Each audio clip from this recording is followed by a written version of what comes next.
New York City is buzzing right now with the New York Football Giants and the New York Jets both exceeding all expectations through 6 weeks of the NFL season. With the Giants sitting at 5-1 and the Jets at 4-2. Let us know in the comments which of these New York football franchises is a bigger story right now at this point. Matt, I'll toss it up to you, man. Who are you rocking with more? Who is the bigger story at this point to you, the Giants or the Jets? It's got to be the Giants. I mean, obviously the Jets are the Jets, so I think everybody kind of just assumes that they're going to fall apart. But the Jets actually had like a good roster. They were teams that it was a team that we both liked heading in. We liked what they did in the draft, that sort of stuff. The Giants, I was not expecting anything. I was expecting like 2 wins. They're going to beat the Jaguars and they're going to beat the Texans. That's like the 2 wins that they get.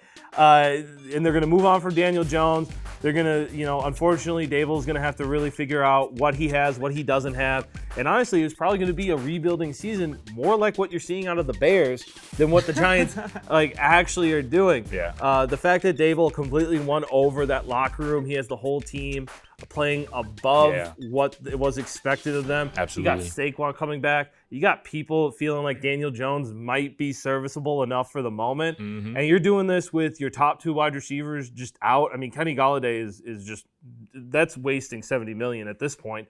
And then you don't have Tooney, and you're doing this with Darius Slayton. You don't have Sterling Shepard.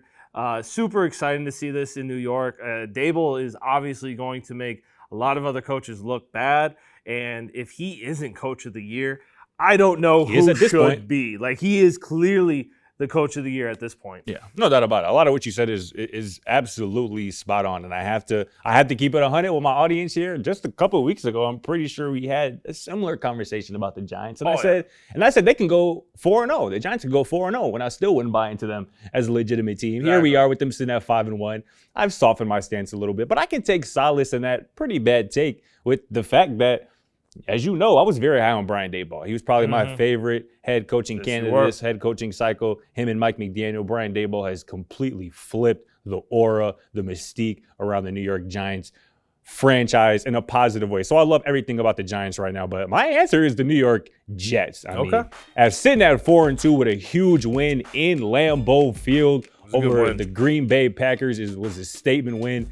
And obviously now at this point, looking at it, the week before they dropped the 40 ball on the Miami Dolphins, who are obviously reeling through some quarterback issues.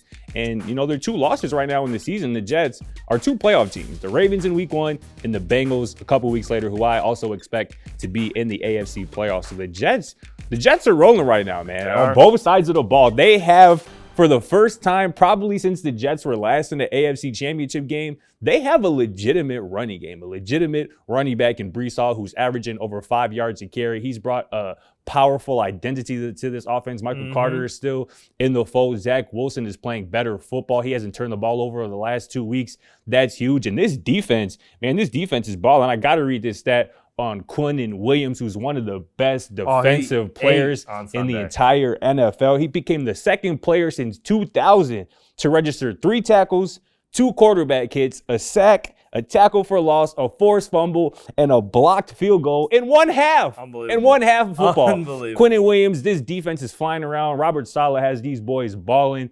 And, I expect them to make some noise as soon as this season in the AFC playoff picture. Here's the last thing I'll say. Just differentiating these 2 franchises. The Giants, as you know, they're kind of devoid of overall talent, but the Jets have players, and they're all young. I mean, we're talking about Zach Wilson, the 2 running backs in the backfield, Elijah Moore, Garrett Wilson, not even to mention those guys on the defense side of the ball who are young. From Revis Island to getting lost in the sauce. Ooh, I didn't even mention Sauce Gardner this entire time. So the Jets have a lot to be excited about. I'm not going to do it, but somebody should apologize to Daniel Jones. New know, York, figure it out. Let us know in the comments if Danny Dimes deserve an apology and if the Giants or the Jets are the biggest New York story right now. Let us know.